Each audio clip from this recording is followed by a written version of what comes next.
Ladies and gentlemen, this is internet personality Vangelus, and it's time to review SH Figuarts' Kenzaki! Kamen Rider Blade. For whatever wonderful, unbelievable reason, Blade arrived with a notable step up in Figuarts engineering, setting up one of my favorite Rider series to also be some of the best entries in the SH Figuarts lineup to date. Round Zero is here. The elements are aligned. Are you Blade brave? SH Figuarts has a high bar of quality, and Kenzaki here hits it several times over. At this point, I don't need to spend much time telling you that a lot of the details on this suit sculpt are spot on, so I'll just single a couple of things out. First up, the helmet. It's a little too thin. I'm not against liberties taken in Figuarts design, but this squishes the spade motif and diminishes the figure overall. On the bright side, the combination of red compound eyes and a clear spade plate over silver detailing looks really sharp. The other thing I want to point out are the superb silver and metallic paints that pick out all the armor pieces on Blade. I love the two-tone shoulder pads and the intricate belt buckle detailing. All of the silver gets an extra pop thanks to a slight matte finish on the blue undersuit. This figure looks even more fancy than the real-life suit. Hanging from Kenzaki's belt is the Blade Rouser and its double swivel-jointed holster, which you can remove if you want it to vanish into Tokusatsu hammer space for whatever dramatic or practical reason. It's got a lovely gold-painted insignia, and the Rouser itself looks simply magnificent. Everything's just the right kind of metallic paint to self-shade and self-highlight. There are two pairs of hands that can hold the Rouser, one pair made to hold it at a somewhat natural tilt, and another pair made to hold it straight up perpendicular to Blade's forearm. The perpendicular grip is also great for pulling a hand of Rouse cards, which you can fan out by doing a little bit of part swapping. I can understand that this skirt's having dangerously thin moving parts, and I can cringe as I look at the sticker sheet needed to outfit the card fan. Aside from being a lot of tiny labels, you are given options for having any number of Kenzaki's cards represent their blank states throughout his career. This is kind of terrible because, well, how do I choose? The easy answer is to go fully sealed and fully loaded, but I can't deal with the responsibility of making the decision. Sometimes you just want to be led through life, fed things with a silver spoon. Anyway, moving even further into the realm of things too detailed for my comfort level, Blade includes 8 of his Rouse cards at the Figuarts scale, and a hand for holding a hand of them. This is great, and terrifying. They're so small! Change, tackle, beat, kick, metal, thunder, mock, and slash are done on glossy cardstock with beautiful and tiny print work, and I think I'll leave them in a safe little bag for the rest of their lives. At one point, I breathed in the wrong direction and 2 of them flew onto the floor. I cannot deal with this responsibility. The tip of the Blade Rouser can be jammed into an included little chunk of floor to represent how little it has to do with Blade's signature rider kick. Relevant to heroic foot-to-face action are these effect parts, which combine into a mighty lightning sonic kablam that can slip onto Kenzaki's boot, complete with a spade-shaped window so we can see his thematic boot sole and hear a mighty "Wait!" in our hearts.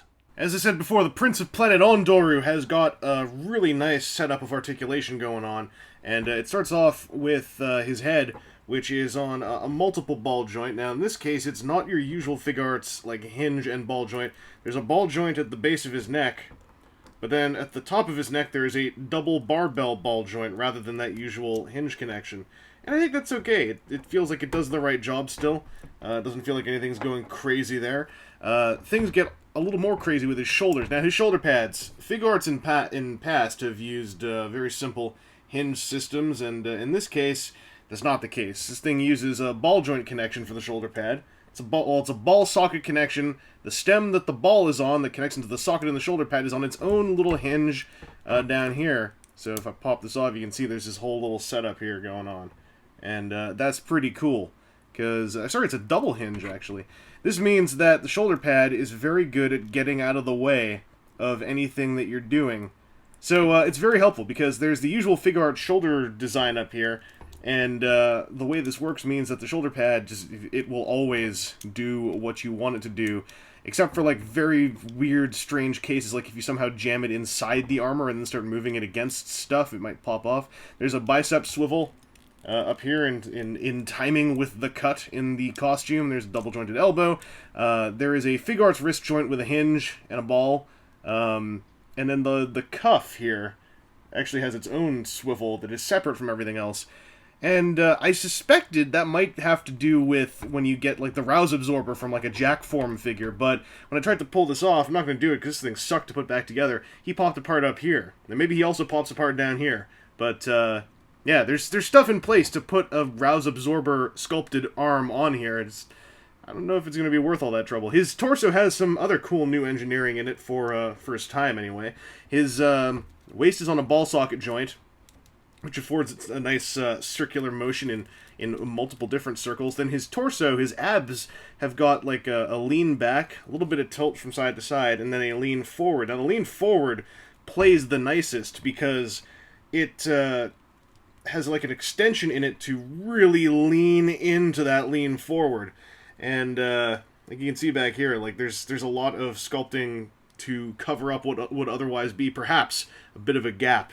So Kenzaki here is able to do a lot of expressive stuff, what with his sword and all. His legs and his hips, to start off on his legs, are them classic old Kuga hips, kind of. Except that they feel like they're a bit more solidly sculpted and the joint is not quite as blatant on the side. This does mean, since they are not like the little like raise and lowerable ball socket joint, Kenzaki cannot kick above his waistline. No matter what you do. Like, there's just a physical stop here. You can kind of twist stuff to imply it's going higher, but that's going to be more from the waist than the hips.